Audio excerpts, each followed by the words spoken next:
to welcome the Minister to the committee, and I think it's timely that he should address us before we go into this matter. I think, as the Minister said, I mean, this whole area of the Facebook and Twitter, you know, there has been enormous improvements in communications, and a lot of it for the better. The Minister mentioned the Arab Spring and how it can lead to social change. We also see a certain downside to it as well. We saw a couple of years ago the London riots in the UK, which spread rapidly, and you know, Twitter and Facebook was used by people who were involved in rioting to communicate with each other and to plan their attacks. So it's the downside of it that people bring to our attention, and that's the area that I think that we need to address.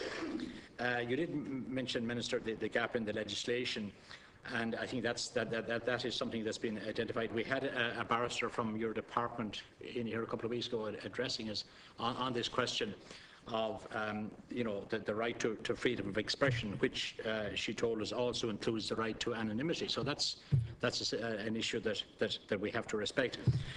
There is also the question of how anonymity can be misused. We had the Frontline programme there about a year ago, where there was an anonymous tweet sent into the programme which had an impact on the programme. Many people felt it had. And the tweet was immediately disowned by whoever sent it.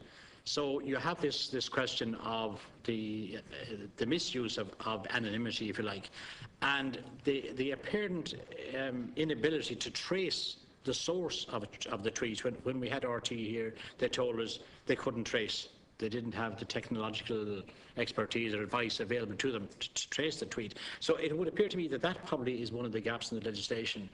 And bearing in mind that the 2009 Defamation Act, it's since then that Facebook and Twitter and social media has really taken off since then. And people will say that the Defamation Act largely refers to the print media.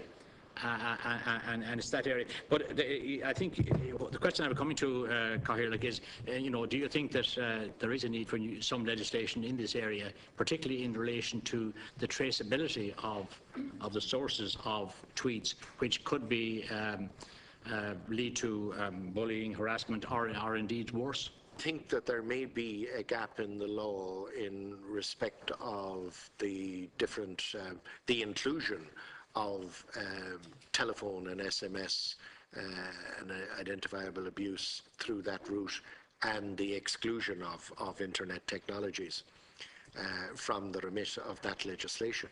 And that may well be something that could be teased out in some detail by the committee. The issue of anonymity is a very, very complex one. Deputy Kenny raised it, Deputy O'Mahony raised it, but I would draw their attention, and this is preliminary coming to the very tough question from Deputy O'Donovan, but I would draw their attention to the fact that it is possible to get a court order to require the service provider to make the identity of the person who posted the offensive material known. Now, Deputy O'Donovan raises the pertinent question that gets to the heart of the matter, you know, which is that the court system is like the Ritz. It's open to everyone. And, you know, that's a huge issue. The print media has addressed the issue through the construction of the Press Council and Press Ombudsman, which I think has worked quite well. And it provides protection to the media in terms of it's rooted in the Defamation Act. It provides protection from enormous damages and so on.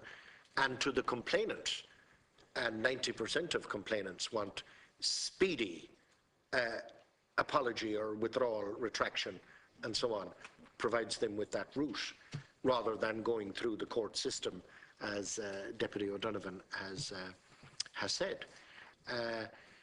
Can you ever see a day when new media, social media, will come under the remit of the kind of arrangements that are in place for the print media?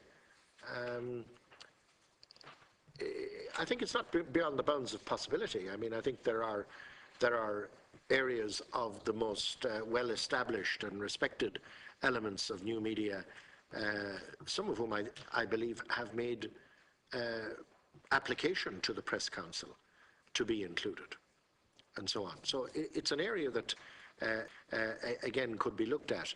I mean, there is law. I mean, Deputy Phelan raised the question of, you know, incitement to hatred and racial abuse and all that kind of thing. I mean, the law does apply there, but I don't have an easy answer to Deputy O'Donovan's question about how easy it is to vindicate one's rights in this country. I mean, access to the court system is expensive, and it is prohibitively expensive for some citizens. And you know, it is a discussion that is wider than the subject matter before us today. But it may well be that there are some mechanisms short of the full court system that would allow redress, speedy redress, to most complainants. And I think that brings us back again, Chairman, to the point about takedown policy. You know, that